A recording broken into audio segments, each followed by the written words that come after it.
12 fan itu anu ya, macem seni ya.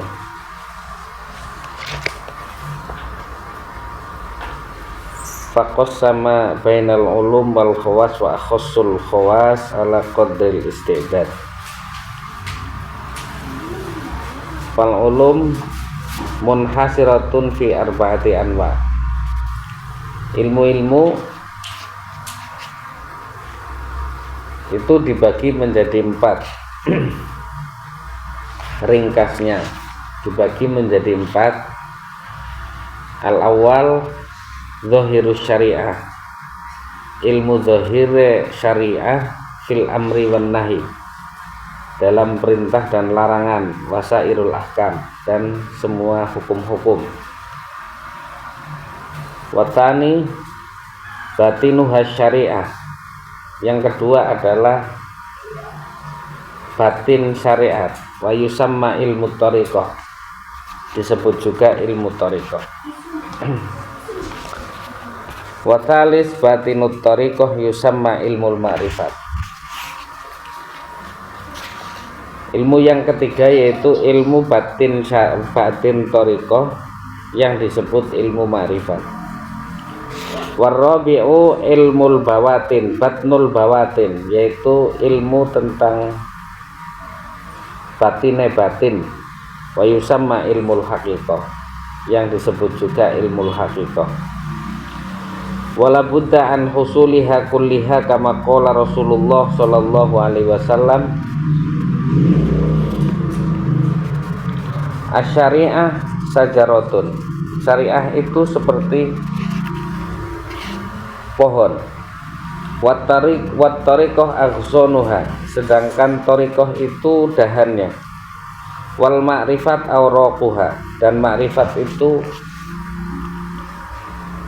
daunnya. Wal haqiqah atmaruha, sedangkan hakikat itu adalah buahnya. Wal Qur'an jami'un fi jami'iha, sedangkan Al-Qur'an itu mengumpulkan semua ilmu tersebut. Bidilalah wa bil isyarah, dengan dilalah ataupun petunjukan, wal isyarah dan isyarah, tafsiran wa ta'wilan, secara tafsir ataupun takwil. Qala sahibul majma' rahimahullah,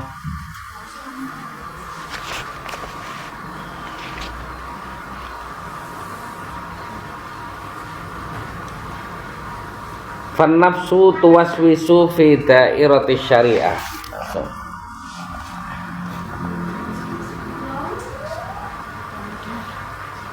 Summal abdu ma'murun bi qiyamil amri wan nahyi wa mukhalafatun nafsi fi kulli dairatin min hadhihi dawairil arba'. Fan nafsu tuwaswisu fi dairati syariah. Nafsu mengganggu pada wilayah syariat, minal mukhalafat, dari untuk meninggalkan syariat. Wafi dairatit thariqah, dan di sisi thariqah, minal muwafaqat, dari sesuatu yang sesuai dengan thariqah. Talbisan, sebagai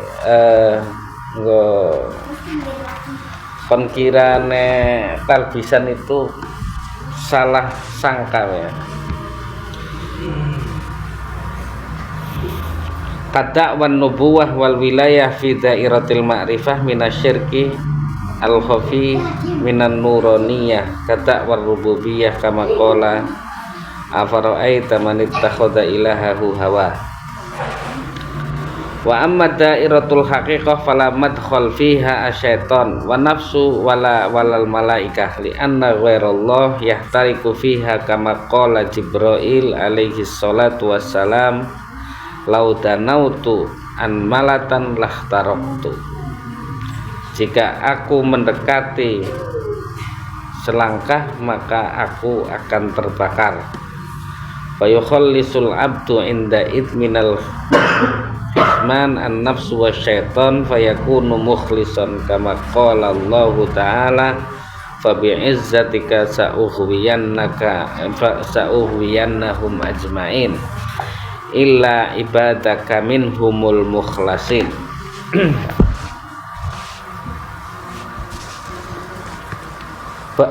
Penjelasan tentang jumlah pengetahuan secara ringkas itu ada 4. Yang pertama adalah zahirus syariah, syariat lahiriah. Syariat lahiriah itu seperti sholat, puasa, zakat, haji,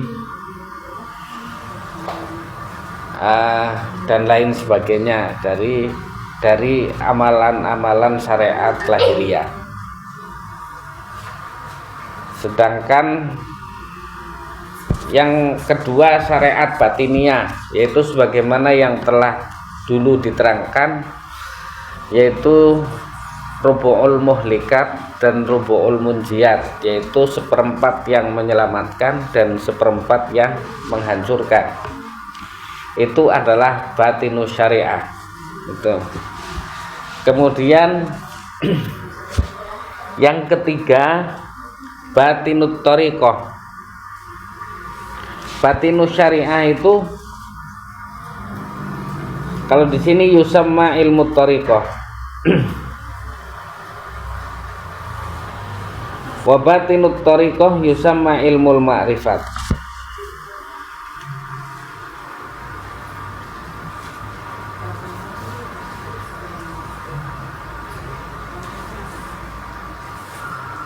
Kemudian di dalam batin thariqah itu adalah ilmu ma'rifat, sedangkan di dalam batinnya batin itu adalah ilmu hakikat.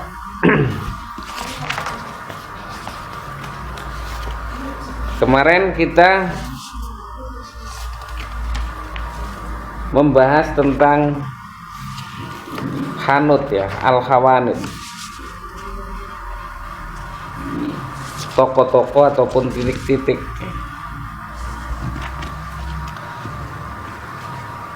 Anggar wong nang thariqah, ilmu thariqah wa amwalatuha istighaluhu bi asma'illahil husna. Anggar nang ilmu thariqah berarti kesibukannya nang asmaul husna. Sedangkan yang ketiga anggar nang ilmu hakikat itu kesibukannya di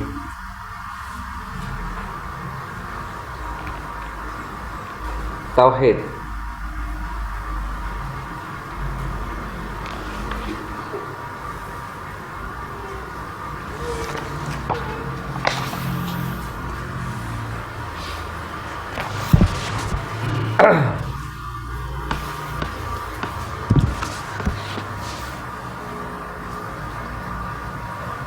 Di wilayah-wilayah ilmu yang 4 ini itu ada nafsu yang mengganggu. Dalam wilayah zahir syariat, nafsu itu akan mengganggu untuk meninggalkan ketaatan lahiriah kita kepada Allah Subhanahu wa taala. Gangguan nafsu di dalam wilayah-wilayah syariat itu untuk tidak melakukan sesuatu yang tidak sesuai dengan syariat.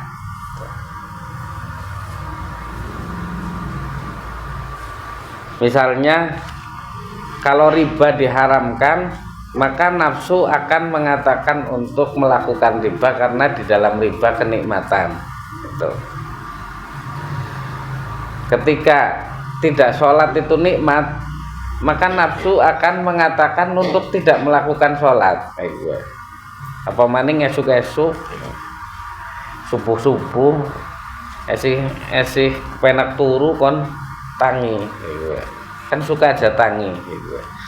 Godaan yuwaswisu nafsu fi zahiri syariat, dalam ilmu zahir syariat itu adalah dengan untuk meninggalkan perintah dan melakukan larangan.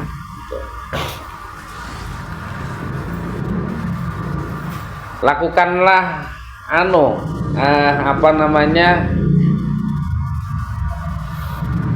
keharaman-keharaman, tinggalkanlah kehalalan-kehalalan atau perintah-perintah yang Allah perintahkan. Ini di dalam penggodaan kita di dalam ilmu dohir syariat. Adapun ketika berada di batin syariat itu sebagaimana di sini itu disebut ilmu thariqah. Itu perannya nafsu adalah dia itu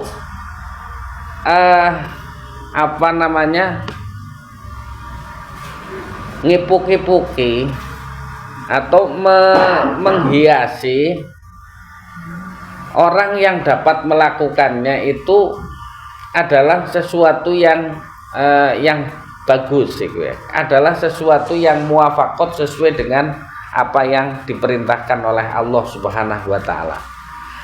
Apa yang telah dilakukannya itu pada perintah-perintahnya Allah itu fi dairatit thariqah, tidak melanggar dari thariqah yang dijalankan orang tersebut. Misalnya begini, ketika seseorang wis bisa gawe sekolahan atau gawe pondok misalnya, sehingga dengan pondok tersebut bisa bermanfaat untuk orang lain, nang kono nafsu nang thariqah ini itu akan mengatakan bahwa kamu itu hebat ya. Makanya jangan tinggalkan teruslah ya. Jadi kamu itu ketika dapat mengembangkan apa yang sesuai dengan thariqahmu itu berarti kamu itu hebat. Lah disinilah peran nafsu ketika masuk ke wilayah ilmu thariqah itu seperti ini. Makanya banyak sekali orang-orang yang berada di thariqah itu, di thariqah yang sekarang itu, bahwa cukup sudah kamu mengatakan la ilaha illallah gue. Tidak harus mencari ilmu gue wis dijamin nyekel kunci surga gue. Nang ilmu thariqat itu kebanyakan seperti itu. Jadi angger wis mlebung thariqah berarti sama saja sudah memegang kunci surga atau wis mborgol kunci neraka gue. Arep wis ora bakalan bisa ana sing bukak dari malaikat Malik tuh wis ora mungkin bisa bukak neraka karena wis dikunci nang sampean karo la ilaha illallah gue. Jadi wis pede nang kono. Lah gue perannya siapa yang ada di situ, yaitu perannya nafsu. Perannya nafsu yang akan selalu mengatakan bahwa engkau telah menjadi wali gitu. Angger kau bisa mendirikan pondok pesantren sing gede, berarti kau wis hebat, wis dadi wali gitu. Wis dadi kekasih Gusti Allah. Malah tidak menghalangi untuk meninggalkan hal-hal tersebut, tapi memerintahkan untuk melanjutkannya karena di dalamnya ada kenikmatan-kenikmatan. Salah satu kenikmatan yang kita dapatkan itu adalah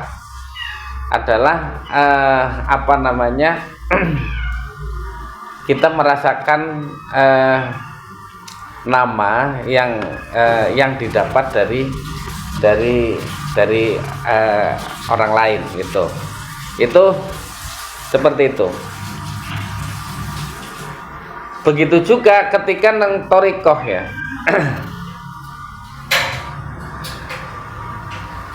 Batin syariat itu dohir syariat kita disuruh amar ma'ruf nahi mungkar. Tapi di dalam amar ma'ruf nahi mungkar itu ada kenikmatan-kenikmatan bahwa banyak sekali orang-orang yang mendengarkan kita Berarti kalau sudah banyak orang yang mendengarkan kita, kita sudah mencapai tingkatan tertentu, sehingga kita itu dapat disebut kekasih Allah Subhanahu wa taala. Karena wis akeh sing ngrungokna. Jarene Gusti Allah anggar akeh sing ngrungokna berarti kowe adalah kekasihnya, Karena Allah mengatakan bahwa anggar engkau menjadi kekasihku, maka aku akan mengumandangkannya di penduduk langit bahwa engkau adalah kekasihku, dan penduduk langit akan mengumandangkan kepada penduduk bumi bahwa engkau adalah kekasihku. Lah, kenikmatan-kenikmatan yang seperti ini yang mengganggu wilayah-wilayah batin kita itu adalah di wilayah batinus syariah. Di dalam ilmu yang kedua akan mengganggu kita. Maka kon dalemi Asmaul Husna itu. Sebagaimana Ar-Rahman, Ar-Rahim, Al-Malik, Al-Qudus, As-Salam, Al-Mu'min, Al-Muhaiminu, Al-Azizu, dan seterusnya.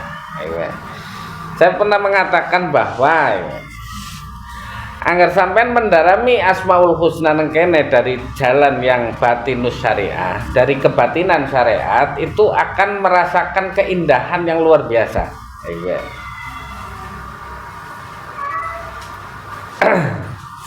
Lah, neng godaane nafsu kok wis keton nang wong akeh bahwa engkau sudah mempunyai posisi yang tinggi di sisi Allah Subhanahu wa taala. Contoh kayak gini.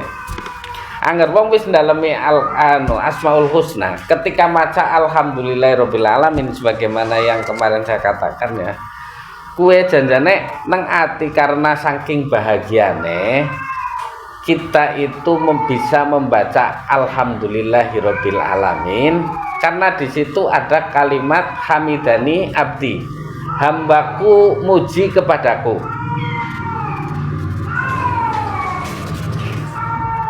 Ya angger seorang hamba kok ngerasa bahagia arep nglanjutna maring Ar-Rahmanir-Rahim berat enggak? Ya. Misalnya kayak gini lah. Wis dikasih kebahagiaan. Dikasih kebahagiaan yang luar biasa, akan dikasih lagi emoh dulu, nggak mau dulu, karena wong kita merasakan kebahagiaan ini juga belum selesai. Pada saat seorang hamba mengatakan alhamdulillahirabbil alamin, itu Allah mengatakan hamidani abdi, hambaku muji kepadaku. Ketika kita dikatakan Allah dengan kalimat abdi, hambaku, itu merupakan satu kenikmatan yang luar biasa. Allah kok masih berkenan mengatakan kepada kita bahwa kita hambanya. Lah karena apa? Kalau engkau tidak menerima dengan takdirku, dengan keputusanku, maka fatlub robban siwaya, maka carilah Tuhan selain aku. Kalau engkau tidak ridho dengan rizkimu yang sedikit, maka carilah Tuhan selain aku. Jadi anggar ridho kue langkah ngenyang, langkah nawar. Ridho itu misalnya 30.000 sehari kita nerima, tapi tidak ada sisi nafsu itu menawarkan diri anggar 60 kan lebih apik.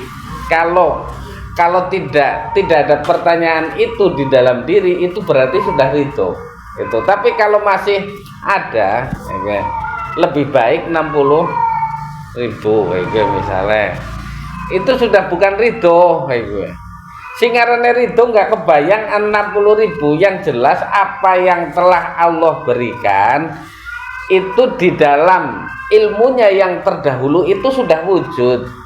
Dalam ilmunya Allah itu sudah wujud, kemudian aplikasi wujud menjadi wujud zat dan wujud ain itu pada saat ini. Artinya apa? ketika Allah sudah di dalam ilmunya tertera pada tanggal sekian bulan sekian mendapatkan 30.000, itu sudah wujud di dalam ilmunya Allah pada masa azali. Betul. Lah, pada tanggal tersebut kita hanya mengaplikasikan apa yang ada di dalam ilmunya Allah. Lah, orang ketika ingin ridho kepada apa yang telah Allah putuskan kepada kita, maka harus mengetahui dahulunya ilmunya Allah dibandingkan apa yang terjadi pada saat ini, bahwa 30.000 itu dahulu sudah wujud di gue. Sekarang tinggal pengaplikasiannya saja gue.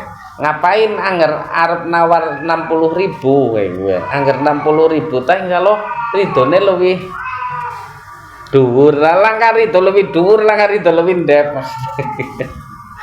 Anane rido ya rido, orang mempertanyakan, enggak mempertanyakan antara angger 60.000 teh mungkin lebih ridho daripada 30.000. 30.000 ini sudah wujud di dalam dahulunya ilmunya Allah. Sekarang tinggal pengaplikasiannya saja ya. Maka tidak ada tawaran. Lah, orang kepengen dikasih rizki ridho oleh Allah Subhanahu wa ta'ala, maka dia harus melihat ilmunya Allah yang lebih dahulu, bahwasanya dahulu itu sudah wujud 30.000. Paham nggak ya? Begitu juga orang sakit ya. Orang sakit itu sudah sakit di dalam ilmunya Allah di zaman azali. Itu. Lah, kok kemudian pada saat ini kita itu tidak nerima dengan sakit kita, maka berarti kita itu bodoh dengan ilmunya Allah yang telah lebih dahulu dari kejadian yang kita alami pada saat ini. Itu maka orang yang mengetahui tentang dahulunya ilmu Allah tentang kejadian yang akan kita terima pada saat ini, itu akan memudahkan kita untuk menjadi orang yang ridho kepada Allah Subhanahu wa ta'ala. Misalnya siki kepaduk nang ilmune Gusti Allah ganu ki wis kepaduk iki lho. Paham? Siki kepaduk ya ngomong. Sini papat. Lah ya. Lah nang kono anggar setan masuk itu yuwaswisu mengganggu batin syariat, itu akan nutupi lah ngenyang bok bisa begitu juga doa doa apakah sebagai wujud daripada ketidakterimaan kita terhadap apa yang ditulis oleh Allah pada masa azali ataukah tidak? Tuh. Artinya, sesuatu yang tertulis di dalam ilmunya Allah yang sudah wujud, sesuatu yang sudah wujud di dalam ilmunya Allah, kita halangi dengan doa. Berarti doa tersebut adalah usaha untuk menghalangi ketidakridhoan kita terhadap apa yang telah ada di dalam ilmunya Allah. Paham betul? Nang ilmune Gusti Allah misale kita itu akan kepaduk nang dina Selasa dina Rebo tahun 2025 misalnya, bulan Maret misalnya. Lah, itu kan tinggal eksekusi saja. Lah kemudian karena tinggal eksekusi saja kita berdoa agar tidak kepaduk. Berarti doa itu adalah sarana untuk untuk marah dengan takdir kepaduknya kita atau tidak ridhonya kita pada sesuatu yang telah yang sudah ada di dalam ilmunya Allah Subhanahu wa ta'ala. Kalau doa akan seperti itu, sumber energi daripada doa itu adalah tidak nerimanya kita dengan takdir yang jelek-jelek, ini adalah kesalahan kita dalam berdoa. Makanya doa seperti ini itu bukanlah inti daripada ibadah.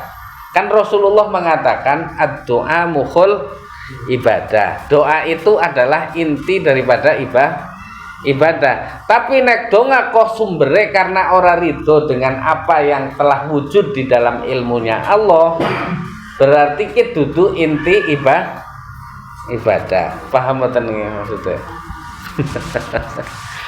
Jadi dedonga iki kepriwe maksudnya? Hah? Ya. Donga itu yang pertama adalah perintah. Kenapa kita berdoa? Jawabannya karena kita itu diperintahkan oleh Allah Subhanahu wa taala yang mengatakan udhunguni astajib lakum, berdoalah kepadaku niscaya aku akan mengabulkan. Lah, ketika kita bisa doa itu sebuah karunia bukan? Karena apa? Karena kita bisa melaksanakan perintah Allah tanpa melihat keterkabulan dan ketidakterkabulan. Ketika kita sudah berdoa, itu sudah mendapatkan karunia yang luar biasa dari Allah. Berarti pada saat kita merasa bahwa doa itu sebuah karunia dari Allah, maka kita tidak menunggu keterijabahan ataupun ketidakterijabahan. Paham betul nih? Wong wis ngerasa itu sebuah karunia, maka dia tidak akan memikirkan kapan diijabahi. Anggar orang diijabahi dia akan kesuh. Berarti pada saat itu sudah melihat bahwa doa itu bukan karunia. Kita bisa menjalankan doa sebagai perintah Allah itu sebuah karunia. Sampean bisa menjalankan perintahnya orang tua misalnya. Kon nunggoni omah, kok kemudian omahnya bersih, sampai wong tuane bali, kemudian dedeleng wong tua seneng, itu sebuah apa namanya kebahagiaan yang luar biasa karena bisa menjalankan tugas dengan baik. Doa ini adalah tugas dari Allah Subhanahu wa taala dan kita dapat menjalankannya. Maka ketika wong tua seneng omah wis bersih, Gusti Allah kuwi perintah dijalani, maka di situ kita juga akan merasa senang bahwa kita itu sudah bisa menjalankan perintah Allah berupa doa tanpa harus menunggu antara keterkabulan dan ketidakterkabulan. Kalau adanya keterkabulan itu karunia yang kedua. Gitu. Alhamdulillah dikabulna wis dewehi karunia bisa donga, kemudian dewehi karunia maning dongane terkabulkan. Jadi kadang wong kesuh maring donga ngene apa mboten ya. Aku wis donga-donga oh nasibe kaya bae. Ngalah karena saking bukan nyalahna awake dhewek dongane mbok ora manjur, akhirnya nyalahna gurune iku. Lah kata guru ora mandi. Guru ora mandi lah percuma kowe. Lah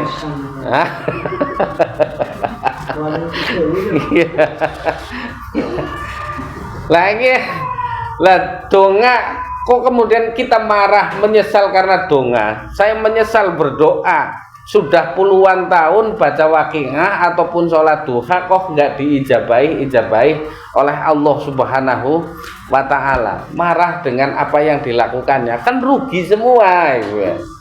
Kita bisa berdoa merupakan karunia dan anugerah dari Allah. Kita bisa sholat duha membaca waqiah juga merupakan karunia dari Allah Subhanahu wa ta'ala. Itu. Kemudian kok kita marah-marah, berarti kan sama saja kita itu sedang tidak mengerti makna sebuah doa. Doa itu diperintahkan ketika kita dapat menjalankan itu sebuah karunia. Kemudian setelah kita menjalankan doa, kita merasa bahagia tanpa harus adanya menunggu keterkabulan atau ketidakterkabulan. Kuwi tembe wong sing bisa donga. Ya. Lah kemudian nih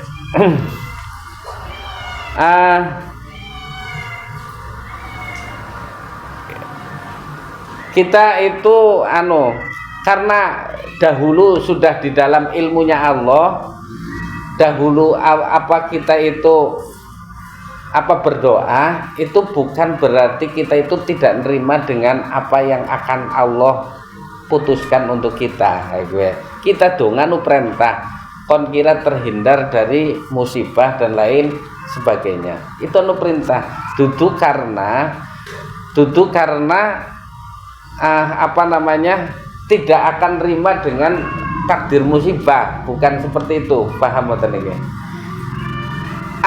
Saya berdoa untuk menghindari musibah bukan karena ketidakterimaan kita akan keputusan Allah, bahwa di jam ini tahun sekian hari ini itu akan mendapatkan musibah, bukan akan tidak terima dengan itu kemudian kita berdoa, bukan seperti itu. Tapi kita itu berdoa untuk tidak mendapatkan musibah adalah merupakan satu perintah, dan mendapatkan nikmat adalah satu perintah dari Allah Subhanahu wa taala. Toh pada akhirnya nanti kena musibah ya kita akan ridho. Imam Syafi'i itu doanya yang terkenal, Allahumma barik lana fi rojabah wa sya'bana wa balighna Ramadana, dan sampai ke Allahumma barik lana fi rojabah, ya Allah berkailah di bulan Ramadan, di bulan Rajab, barik lana fi rojabah wa sya'bana, dan bulan dan sampaikanlah kami pada bulan umur kami pada bulan Ramadan. Ini doa yang terkenal, yang selalu dibaca oleh Imam Syafi'i kalau nggak salah ini. Tapi Imam Syafi'i meninggal di bulan Sya'ban. Hah? Iya enggak? Berarti dongan Imam Syafi'i terkabul apa enggak? Allahumma barik lana fi rojabah wa sya'bana wa balighna ramadana, dan sampaikanlah kami pada bulan Ramadan. Tapi ternyata sering maca donga gue malah mati neng bulan Sya'ban. Imam Syafi'i neng bulan Sya'ban kan meninggalnya itu. Nah maka berarti dongan Imam Syafi'i orang manjur ya. Nah artinya Imam Syafi'i itu secara ruhaniah mungkin sudah dapat lah fadilah bulan Ramadan, karena selalu mengatakan seperti itu. Sebagaimana seorang itu berdoa, ya Allah matikanlah saya dalam keadaan jihad misalnya. Lah kemudian dia mati di atas kasurnya, dia itu seperti orang yang mati dalam jihad katanya itu. Menurut kata para ulama itu seperti itu. Tergantung niatnya, mati kan tergantung niatnya lah. Selalu berdoa untuk mati dalam jihad, kok ternyata mati nang rumah sakit RSUD.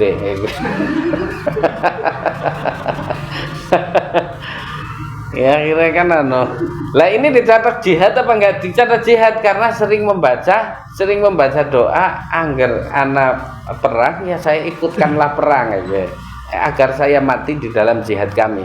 Itu sudah tercatat. Begitu juga Imam Syafi'i ketika wabalighna Ramadan. Nah ya walaupun orang menangi Ramadan nang bulan Sya'ban ya tetap saya menangi baik gitu maksudnya. Jadi artinya tanpa menangi pun dia sudah mendapatkan karunia oleh Allah Subhanahu wa taala, berdoa untuk bisa sampai di bulan Ramadan. Paham ya? Saya paham. Lah begitu juga ilmu thariqah yusamma ilmul ma'rifah itu adalah syirik khafi. Was-wase nafsu, gangguannya nafsu itu adalah syirik khafi. Misalnya ketika kita sholat, kita berdiri di dalam sholat kita, kemudian kita merasa bisa berdiri tanpa adanya pertolongan dari Allah Subhanahu wa Ta'ala, itu berarti sudah syirik khafi. Itu syirik yang samar. Saya berdiri itu karena kekuatan saya, tidak diberdirikan oleh Allah Subhanahu wa Ta'ala. Maka ini adalah gangguan daripada nafsu untuk ilmu yang berada di tingkat yang ketiga. Paham nggak? Ketika kita bisa apal Yasin misalnya, itu karena kita orang cerdas, bukan karena Allah Subhanahu wa Ta'ala mengilhamkan kepada kita huruf per huruf sehingga kita bisa tetap masih hafal surat Yasin ataupun Qul huwallahu ahad ataupun Al-Fatihah dan lain sebagainya. Nah, ini adalah gangguan daripada gangguan nafsu untuk ilmu yang berada di ilmu yang ketiga, yaitu ilmu thariqah, ilmu batin thariqah. Itu adalah mengganggu kita untuk selalu menyekutukan Allah Subhanahu wa Ta'ala. Itu. Jadi makanya siapa itu Muhyiddin Ibnu Arabi itu mengatakan bahwa uang Tuhan yang kalian sembah saya taruh di bawah telapak kaki saya, gitu. Karena ketika menyembah ternyata sedang menyekutukan yang lain, gitu. Bahwa yang disembah itu adalah harta bendanya, maka dari harta benda itu yang engkau sembah saya taruh di bawah telapak kaki saya, gitu. Tuhan yang kalian sembah saya taruh di bawah telapak kaki saya. Itu ini wan nafsu tuwaswisu fi dairati syariah fil mukhalafah wa fi dairati thariqah fil muwafaqah talbisan kadda wan nubuwah wal wilayah wa fi dairatil ma'rifah, yaitu yang ketiga minasyirkil khafi minan nuraniyah kadda war rububiyah kama qala ya. Wa amma dairatul haqiqah, adapun di wilayah hakikat setan dan malaikat itu ora mlebu karena wis ikhlas. Anggar wis ikhlas langkah sing bisa nggoda. Nafsu apa bae setan dan malaikat, manusia dan lain sebagainya, kalau sudah di wilayah hakikat itu sudah tidak ada yang bisa memasuki wilayah itu. Anggar wong ikhlas ora bakalan tergoda. Itu adalah penjelasan bilangan ilmu dan yang akan nafsu yang akan mengganggu ilmu tersebut itu kayak apa bentuknya, itu di pasal yang keempat. Kira-kira dapat dipahami ya? Ya.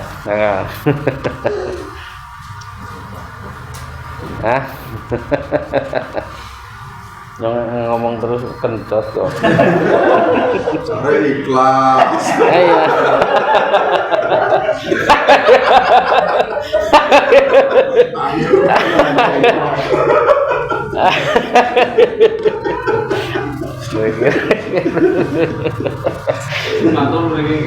Iya, kencot mriki. Dudu kencot nang ati. Ikhlas nang ati, kencot nang weteng.